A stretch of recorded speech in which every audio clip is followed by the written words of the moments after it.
ये आकाशवाणी का ग्वालियर केंद्र है।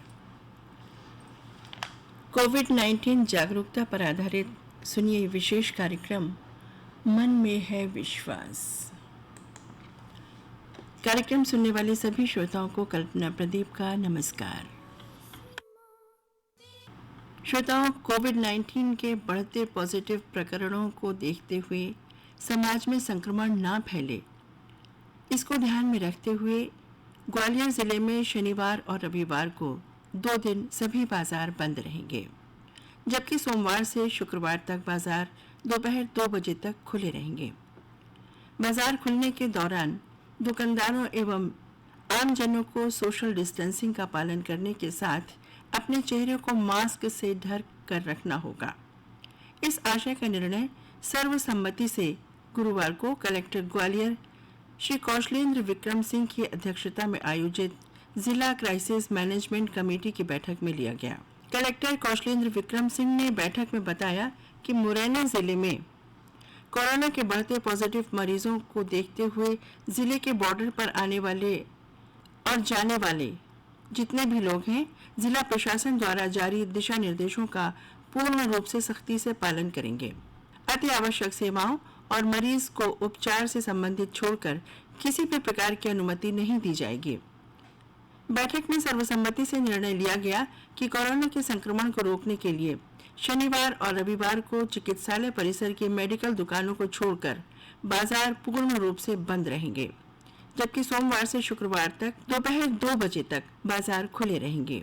दुकान खोलने के दौरान सोशल डिस्टेंसिंग का पूर्ण रूप से पालन करना होगा। लोगों को अपने चेहरे को मास्क से ढकना होगा। कलेक्टर साहब ने कहा कि मास्क न लगाने वालों पर 100 रुपए का अर्थदंड तथा दुकानदार द्वारा निर्देशों का पालन न करने पर 300 रुपए का जुर्माना लगाया जाएगा। और अब हम आपको सुनवा रहे हैं एडीएम ग्वालियर श्री किशोर कान्याल की ये बाइट। अभी मिनिस्ट्री ऑफ होम अफेयर्स के जो डायरेक्शंस आए थे और उसके बाद हम लोगों ने आज क्राइसिस मैनेजमेंट ग्रुप की मीटिंग हुई थी। उस मीटिंग में यही तय हुआ कि चूंकि संभाग में कुछ कोरोना के केसेस की संख्या काफ़ी अप्रत्याशित रूप से बढ़ रही है, अगल बगल के जिलों को आप देखेंगे तो संख्या बढ़ रही है और हमारे यहाँ भी कुछ संख्याओं में इजाफा हुआ है। तो as a precautionary crisis management group ने ये तय किया है कि हम भी अपने ज़िले में 2 दिन का कंप्लीट लॉकडाउन रखें और उसके पश्चात नेक्स्ट 8 दिन तक हम लोग बाज़ार को केवल 2 बजे तक ही खोलेंगे। जितनी भी एक्टिविटीज़ हैं 2 बजे तक रहेंगी, जिससे कि हम चाहते हैं कि फिर से जो चेन उभर रही है वो टूट जाए और फिर हमारे आने वाले कुछ महीने अच्छे से बीत जाए। देखिए, ज़रूरत के सारे सामानों के लिए तभी तो 2 बजे तक सारी चीज़ें खुली जा रही है ताकि कोई व्यक्ति परेशान ना हो। सारी चीज़ें खुलेंगी 2 बजे तक, पर 2 बजे के बाद फिर बंद करने की बात की जा रही है। सीमाओं में जरूर सख्ती हम लोगों ने शुरू कर दी है, क्योंकि सीमाओं में पहले बड़ी आसानी से आना जाना चल रहा था। तो अभी क्या है कि जो इमरजेंसी केसेस है उसके लिए बोला जा रहा है कि आप इमरजेंसी केसेस में जाएँ या किसी को मेडिकल इमरजेंसी हो वही आए यहाँ पे। जो व्यक्ति हमारे ज़िले से दूसरे ज़िले में जा रहे हैं उनको कोई समस्या नहीं है, लेकिन जो फ्रीक्वेंट आना जाना कर रहे हैं उनके लिए ज़रूर हम लोग सोच रहे हैं कि उनका कोई पर्टिकुलर टाइम फिक्स किया जाए। जैसे कई सारे बैंक के कर्मचारी हैं जो ग्वालियर में रहते हैं लेकिन जॉब मुरैना में करते हैं, दतिया करते हैं या शिवपुरी में जाते हैं, तो ऐसों के लिए हम लोग कोई टाइम फिक्स करने की बात कर रहे हैं कि इस समय जाना चले जाइए, इतने समय पे आइए, बट फ्रीक्वेंटली नहीं। इसी प्रकार नियर जो हमारे नज़दीकी डिस्ट्रिक्ट्स हैं उनके कलेक्टर्स एसपीस को भी चिट्ठी दी जा रही है कि वहाँ के अधिकारी लोग यदि अप डाउन कर रहे हैं ग्वालियर से तो वो नेक्स्ट 10 डेज तक ना करें, वो वहीं पे मुख्यालय में रहें। हम लोग चाहते हैं कि जितना प्रिकॉशन हम इस समय ले लेंगे उतना हमारे ज़िले के लिए अच्छा है और बाकी लोगों के लिए भी अच्छा रहेगा। ये बाइट थी एडीएम ग्वालियर किशोर कान्याल की। श्रोताओं, ग्वालियर की हम बात कर रहे हैं तो ग्वालियर में कुल संक्रमित केस हैं 445, नए संक्रमित 18, 286 मरीज ठीक हो चुके हैं। ये तो थी कुछ बात संक्रमित लोगों के बारे में, और कुछ अच्छी बात भी अब ये हम आपको बता दें कि कोरोना की वजह से बहुत से मजदूर, बहुत से लोग अपने अपने गांवों में लौट गए थे, लेकिन अब कोरोना की वजह से गांव में लौटे लोग तेज़ी से शहरों की ओर लौट रहे हैं। रेल मंत्रालय के मुताबिक 27 जून से 30 जून के बीच दिल्ली में सबसे ज्यादा 81,000 लोग पहुंचे। श्रोता, इस वक्त लाइन पर हमारे साथ हैं डॉक्टर रामकिशोर उपाध्याय जी। आप शिक्षक हैं और अलग अलग पत्र पत्रिकाओं में लेख लिखते हैं और आजकल कोविड-19 का जो समय चल रहा है, खास तौर पर आजकल के माहौल पर कुछ खास इस तरीके का आलेख इनके प्रकाशित हो रहे हैं जिससे कि लोगों में जागरूकता हो। डॉक्टर रामकिशोर उपाध्याय जी, आकाशवाणी ग्वालियर की ओर से हम आपका बहुत बहुत स्वागत कर रहे हैं। नमस्कार। नमस्कार जी, बहुत बहुत धन्यवाद जी।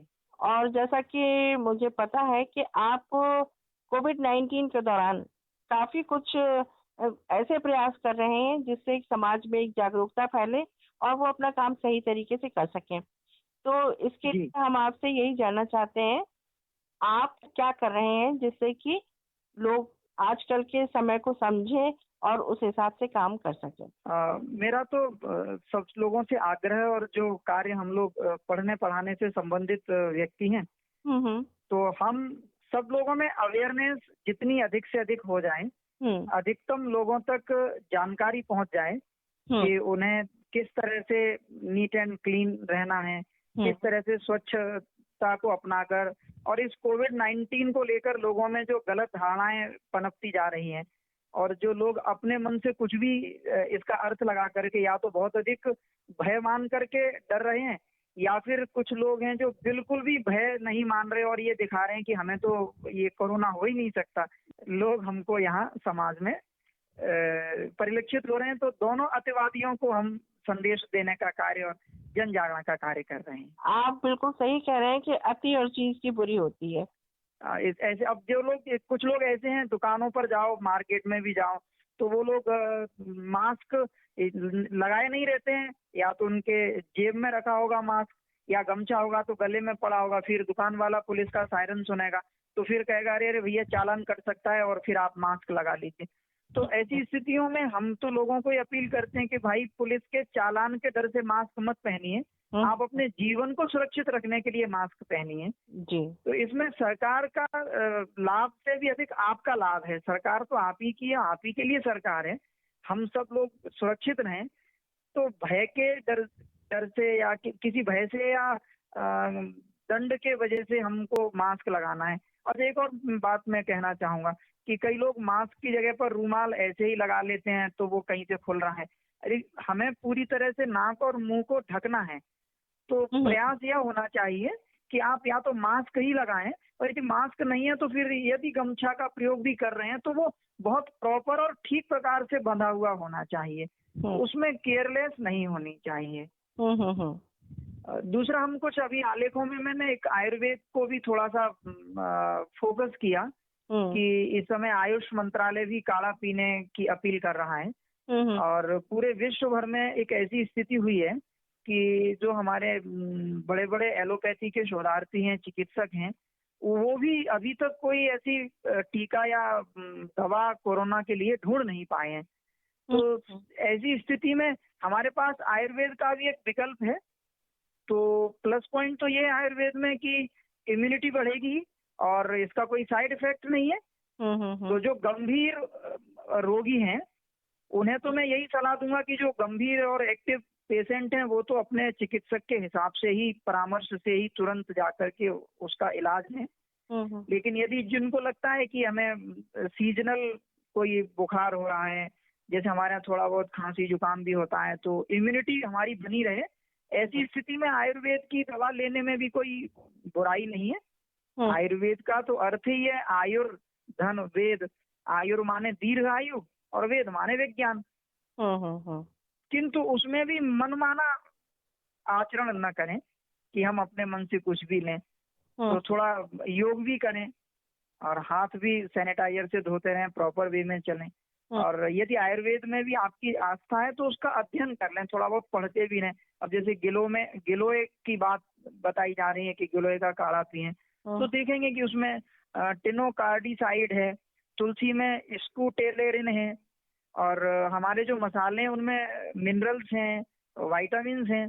तो ये सब चीजें तो हमें इम्यूनिटी बढ़ाने के लिए आवश्यक हैं। बिल्कुल। तो हम मतलब मेरा तो लोगों को यही आलेखों में भी मैं इसी बात को कहता हूँ और मेरे लाइव कवि सम्मेलनों में भी मैं आता हूँ, तो इस बात की मैं अपील करता हूँ लोगों से कि भाई इम्यूनिटी बढ़ाना इस समय सबसे महत्वपूर्ण बात है। पूरे विश्व भर के डॉक्टर कह रहे हैं कि आप अपनी इम्यूनिटी को, रोग प्रतिरोधक क्षमता को बढ़ाइए। तो रोग प्रतिरोधक क्षमता बढ़ाने के लिए हमारे पास योग और आयुर्वेद दोनों में बहुत सारे विकल्प हैं जिन्हें हम सहज ही घर में अपना सकते हैं और योग भी कर सकते हैं।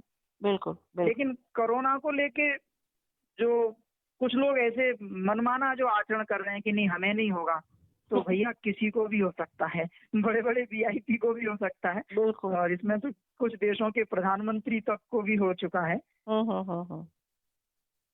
तो ये इस तरह का हम सब लोगों से आग्रह कर रहे हैं कि खुद भी बचें और देश को भी बचाएं और किसी तरह के का कोई दुस्साहस ना करें। हाँ, मनमाना आचरण अति से बचें कि आप न तो यह सोचें कि अब क्या होगा, अब तो मरे तो घर से भी निकलना ही है। अब चूंकि हम लोग अनलॉक में हैं, जैसा हमारे प्रधानमंत्री जी ने भी कहा है कि हम अनलॉक में आ गए हैं, लेकिन अनलॉक में सावधानी लॉकडाउन से भी अधिक बरतना है। घर से बाहर जब आवश्यकता अनुसार अपने जितने लोगों को ऑफिस जाने की अनुमति है वे लोग ऑफिस जाएं। चूंकि हमारा तो हम लोग शिक्षक हैं तो अभी शैक्षणिक संस्थाएं तो बंद हैं, किंतु जो लोग ऑफिस जा रहे हैं वे प्रॉपर मास्क लगा के जाएं और 1-2 गज की दूरी मेंटेन करने की बात कही गई है। तो उसको बहुत आसानी से पालन करेंगे तो सुरक्षित रहकर भी हम अपने नियमित जो गतिविधियां हैं उन्हें संचालित कर सकते हैं। मैं तो सभी से यही आग्रह करूंगा और सलाह भी दूंगा कि जीवन बहुत महत्वपूर्ण है। हो सकता है 2 महीने, 6 महीने या 1 वर्ष तक हमको आर्थिक क्षति उठानी पड़े, हमारे कार्य में बाधा आए, थोड़ा विकास भी रुक सकता है, किंतु मानसिक रूप से बिल्कुल हमें हताश और निराश होने की आवश्यकता नहीं है। हम धैर्य धारण करेंगे तो कोरोना से जीत जाएंगे और फिर आगे एक सुखद जीवन भी हमारे सामने है। तो किसी भी प्रकार का तनाव न लाएं। पूरी तरह से जो हमें बचाव के बारे में जानकारियां प्राप्त हो रही हैं, उन सभी कोरोना से बचाव का पूरा हम जितना भी प्रयत्न कर सकते हैं वो करें। मास्क भी लगाएं और जो सोशल डिस्टेंसिंग को मेंटेन करें और घबराएं नहीं, आपाधापी न करें कि हाय अब क्या होगा। यही मेरा सबको संदेश। बहुत अच्छा संदेश है आपका। और चलते चलते हम आपसे जरूर जानना चाहेंगे कि आप अखिल भारतीय स्तर के कवि हैं, तो आप अपनी कविताओं में भी ये सब जरूर बताते होंगे। जी, मैं कवि सम्मेलनों में भी जाते, इस समय लाइव कवि सम्मेलन चल रहे हैं, तो लाइव कवि सम्मेलन में भी मैं लोगों से यही आग्रह करता हूँ कि हमें हर हाल में जीतना है और कोरोना से डरना नहीं है। और हम भारत के लोग तो वे हैं जिन्होंने संकट और आपत्ति के समय भी विश्व को मार्ग दिखाया है। तो इस समय भारत के लोग धैर्य से फिर से पूरी दुनिया को मार्ग दिखाएंगे और हम कोरोना से हर हाल में जीत जाएंगे। तो एक कविता के माध्यम से आप इसे सुने कि क्या क्या चेतावनियां इस कविता के माध्यम से, क्या क्या सुझाव मैंने आपको दिए हैं। दिन थोड़े कष्ट के हैं बीत जाएंगे, दिन थोड़े कष्ट के हैं बीत जाएंगे, युद्ध ये कोरोना वाला जीत जाएंगे, युद्ध ये कोरोना वाला जीत जाएंगे।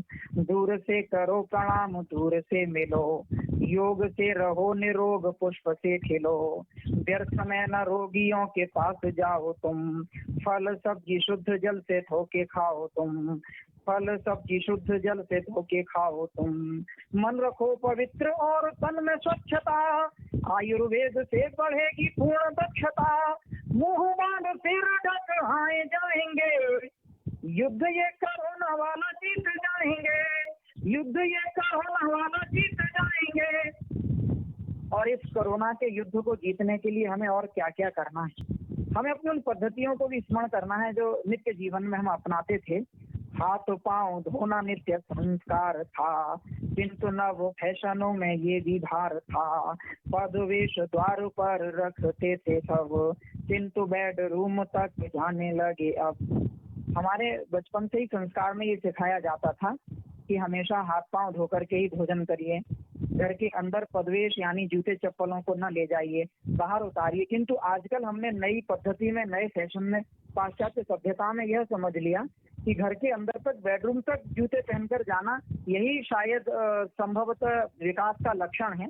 लेकिन कोरोना जब महामारी फैली और चिकित्सकों ने बताया कि वायरस आपके जूते चप्पलों में भी बहुत अधिक मात्रा में आते हैं, तब हमें समझ में आने लगा कि हमें जूते चप्पल बाहर रखने की जो हमारे बुजुर्गों ने हमें शिक्षा दी थी वही उपयुक्त है। तब पढ़ता हूँ, पदवेश द्वार पर रखते थे तब, किंतु बेडरूम तक जाने लगे अब, बिना हाथ पांव धोए घर में प्रवेश, बिना हाथ पांव धोए घर में प्रवेश, स्वच्छ वल्कलों से मेले मैले गणवेश, पद्धति पुरानी से ही बच पाएंगे, युद्ध ये कोरोना वाला जीत जाएंगे, युद्ध ये कोरोना वाला जीत जाएंगे, भारतीय पद्धति से जीना सीखिए। ये भारतीय पद्धति क्या है? ये भारतीय जीवन पद्धति, जैसे हम आर्य जीवन पद्धति भी कहते हैं, ये वही जीवन पद्धति है जिसमें आचार विचार व्यवहार और भोजन पर विशेष ध्यान दिया गया। नित्य प्राणायाम करें, नित्य स्नान करें, योग करें, अभ्यास करें, नमस्ते करें, ये हमारी संस्कृति में अभिवादन की एक पद्धति रही है। हमारे यहाँ प्रणाम करते थे और दंडवत प्रणाम में भी दूर से ही व्यक्ति को प्रणाम कर लेते थे। आज पूरा विश्व उस नमस्ते के अभिवादन की पद्धति को स्वीकार कर रहा है।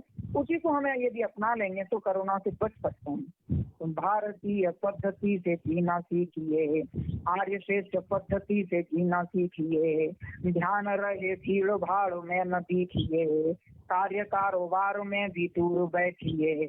आप यदि ऑफिस में जाते हैं तो वहाँ भी थोड़ा दूर बैठ करके सोशल डिस्टेंसिंग को मेंटेन कर सकते हैं। और हाँ, ये तो बिल्कुल ना सोचें कि हमें नहीं होगा, हम इस घमंड में बिल्कुल ना रहें। तो ध्यान रहे भीड़ भाड़ में न दिखिए, कार्य कारोबार में भी दूर बैठिए, हमें नहीं होगा मुझ मत ऐठिए, एक वर्ष लाभ हानि भूल जाइए, एक वर्ष लाभ हानि भूल जाइए, जीवन अमूल्य है इसे बचाइए, डॉक्टरों का कहा यदि मान जाएंगे, डॉक्टरों का कहा यदि मान जाएंगे, युद्ध ये कोरोना वाला जीत जाएंगे, युद्ध ये कोरोना वाला जीत जाएंगे। बहुत बहुत धन्यवाद। बहुत अच्छी कविता, आपने कविता के माध्यम से आपने सब कुछ समझा दिया, बहुत अच्छी तरीके से समझाया। हमें पूरी उम्मीद है कि ये बातें जो सब लोग जानते हैं और आपकी काव्य में प्रस्तुति को सुनकर जरूर मानेंगे। बहुत बहुत धन्यवाद फिर डॉक्टर रामकिशोर उपाध्याय जी। और श्रोताओं, 1 जुलाई से 7 जुलाई तक हम मना रहे हैं वन महोत्सव। हम अपने वनों को संरक्षित कर सकें, इस संबंध में हमने फ़ोन पर बात की थी पूर्व पार्क ऑफिसर श्री मुकेश बंसल से। यही बातचीत कुछ दिनों पूर्व हमने आपको सुनवाई थी। भविष्य की तैयारियों को हम सुचारू रूप से चला सकें, इसलिए पेड़ पौधों से संबंधित ये बातचीत आइए फिर सुनते हैं। हम आपको मिलवा रहे हैं अपने भूतपूर्व पार्क ऑफिसर श्री मुकेश बंसल जी से। सर, आकाशवाणी ग्वालियर की ओर से हम आपका स्वागत कर रहे हैं। नमस्कार। धन्यवाद मैडम, नमस्कार। और चूंकि आप भूतपूर्व पार्क ऑफिसर रहे हैं, पहले आपने सब उद्यानिकी का बहुत काम देखा है, बहुत काम आप कर चुके हैं, और फिर वही मौसम आ गया है, यानी कि बारिश का मौसम। और ऐसे समय में आप, और वो खास तौर पर उस वक्त जब एक ये कोरोना काल यानी कोविड का जो समय चल रहा है, जो कि एक सामान्य समय नहीं है, है ना, हर कोई सामान्य तरीके से काम नहीं कर पा रहा है। ऐसे समय में आप पौधे लगाने के लिए या और जो भी अपने पूर्व अनुभव के आधार पर हमारे श्रोताओं से क्या कहना चाहेंगे? हम जरूर सुनना चाहेंगे आपको। मैडम, मैं केवल इतना सा कहना चाहूंगा कि अब अपने ग्वालियर में थोड़ा सा रेन लेट आता है, तो लगभग 10 से 15 जुलाई के बीच में अपने यहाँ रेन आ जाएगा। प्री मानसून अपने यहाँ हो चुका है।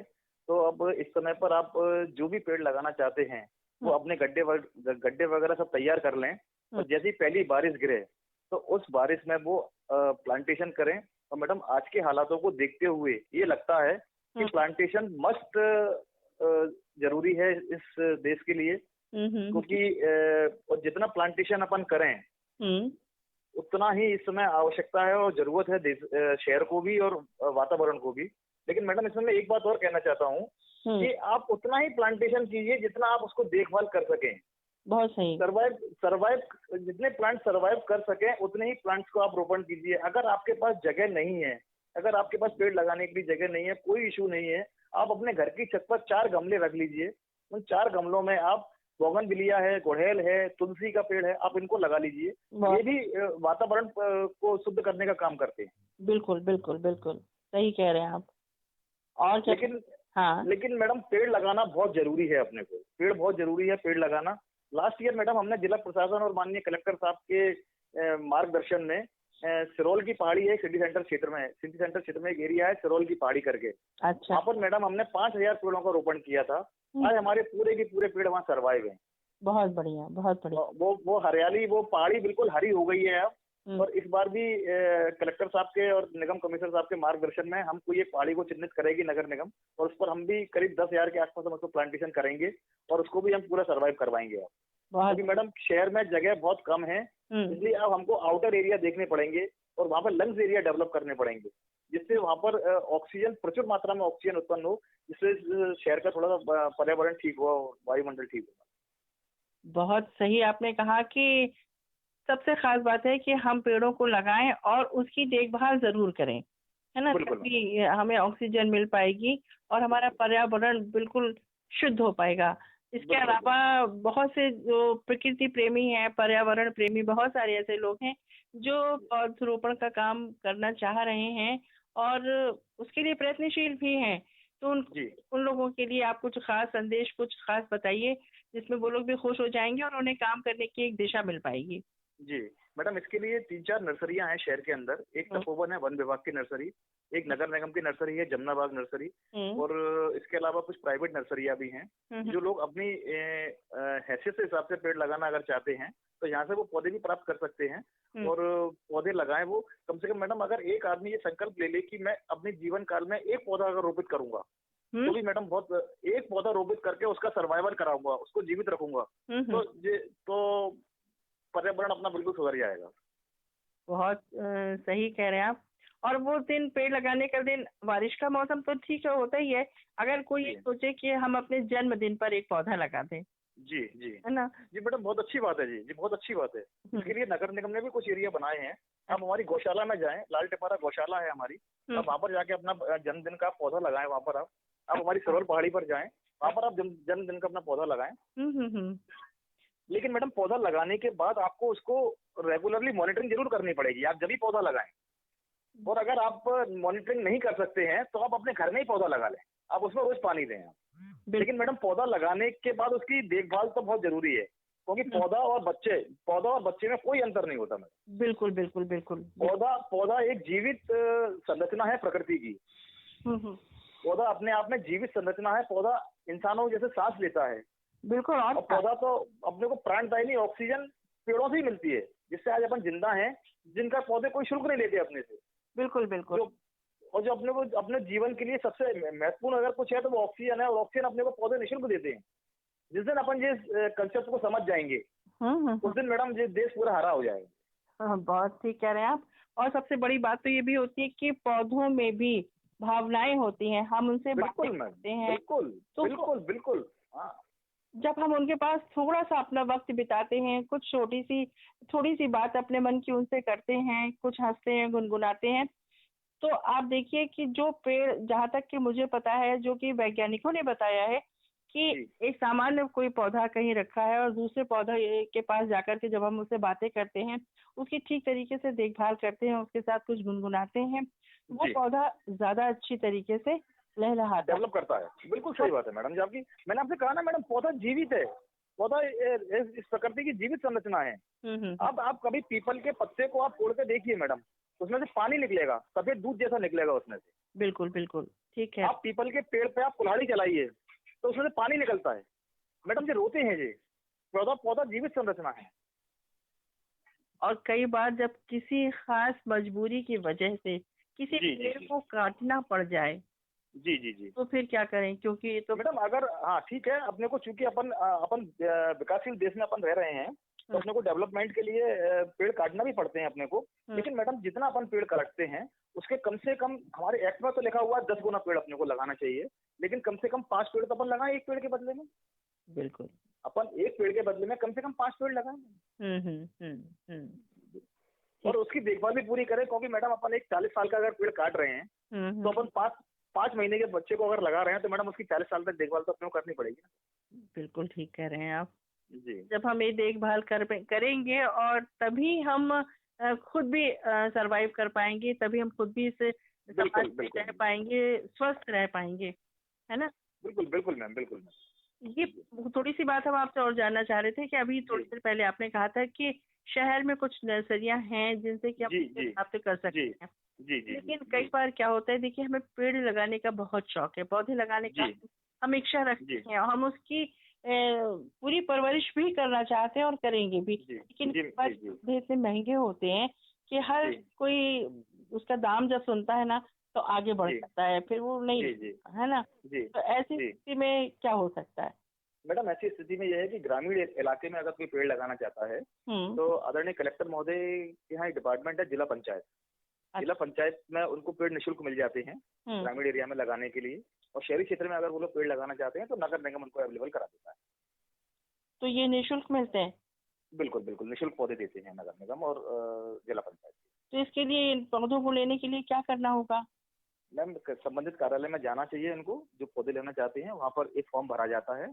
तो फॉर्म नहीं होता, केवल एक अंडरटेकिंग होती है जिसमें हम केवल आवेदक का नाम लिखते हैं और उनका एड्रेस लिखते हैं, मोबाइल नंबर लिखते हैं, जिससे हम उनकी क्रॉस चेकिंग कर सकें कि हमसे 5 पौधे लेके गए थे, इन 5 पौधों को इन्होंने कहाँ लगाया है और आज की स्थिति में उन पौधों की क्या स्थिति है। बस केवल इसलिए हम उनसे फॉर्म एक भरवाते हैं छोटा सा और उनको पौधे उपलब्ध करा देते हैं।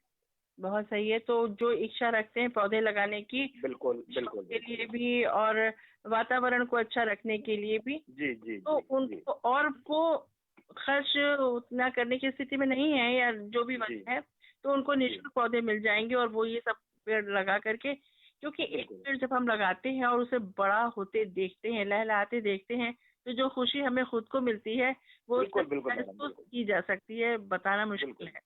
बिल्कुल बताना मुश्किल है मैडम, बिल्कुल बताना मुश्किल है मैडम। जब अपने हाथ से लगाए हुए पेड़ अपन देखते हैं तो उसको बताना मुश्किल है कि कितनी खुशी होती है। और वो एक ऐसा पौधा जिसे हमने अपने जन्मदिन पे लगाया हो, भले कहीं दूर जाके लगाए, तो जन्मदिन जब हम अपना मनाते हैं और वहाँ पर उस पौधे को देखने जाए, मिलने जाए उससे, तो कितना अच्छा लगेगा। बहुत अच्छा लगता है मैडम, बहुत अच्छा लगता है मैडम। मैंने अपनी माता जी की पुण्यतिथि पर कैंसर पहाड़ी पर एक पेड़ लगाया था। अच्छा मैडम, करीब 8 साल पहले मैंने पेड़ लगाया था। आज जब उस पेड़ को मैं देखने जाता हूँ तो मैडम वो पेड़ पूरा दरख्त बन चुका है। मैं उसकी छांव के नीचे बैठता हूँ तो इतना सुकून महसूस करता हूँ, ऐसा लगता है कि मेरी माता जी मुझे आशीर्वाद दे रही है। बहुत सही। एक माँ के आंचल में बैठना बिल्कुल होता है। बिल्कुल मैडम, जब आप बैठते होंगे तो बिल्कुल ऐसा लगता है कि मेरी माँ मुझे आशीर्वाद दे रही है यहाँ से। बिल्कुल मैडम, ये तो एक बहुत पुण्य का काम है और ये तो मेरे हिसाब से हर देशवासी को, हर शहरवासी को एक पौधा अपनी जिंदगी में जरूर लगाना चाहिए और उसके देखभाल करनी चाहिए। बहुत अच्छी बात आपने कही। भूतपूर्व पार्क ऑफिसर श्री मुकेश बंसल जी, आपने बहुत ही पौधों को लेकर के, प्रकृति को लेकर के बहुत ही आत्मीय बातें, बहुत ही अच्छी बातें की, और हमें उम्मीद है कि हमारे जो श्रोता आपको सुन रहे हैं निश्चित रूप से इन सब बातों का लाभ उठाएंगे और एक सुख का अनुभव करेंगे। जानकारी देने के लिए आपको बहुत बहुत धन्यवाद। नमस्कार। Thank you. अभी आप सुन रहे थे कोविड-19 जागरूकता पर यह विशेष कार्यक्रम मन में है विश्वास। कार्यक्रम समाप्त करने की कल्पना प्रदीप को इजाज़त दीजिए। नमस्कार। ये आकाशवाणी ग्वालियर है। अगला प्रसारण भोपाल से होगा।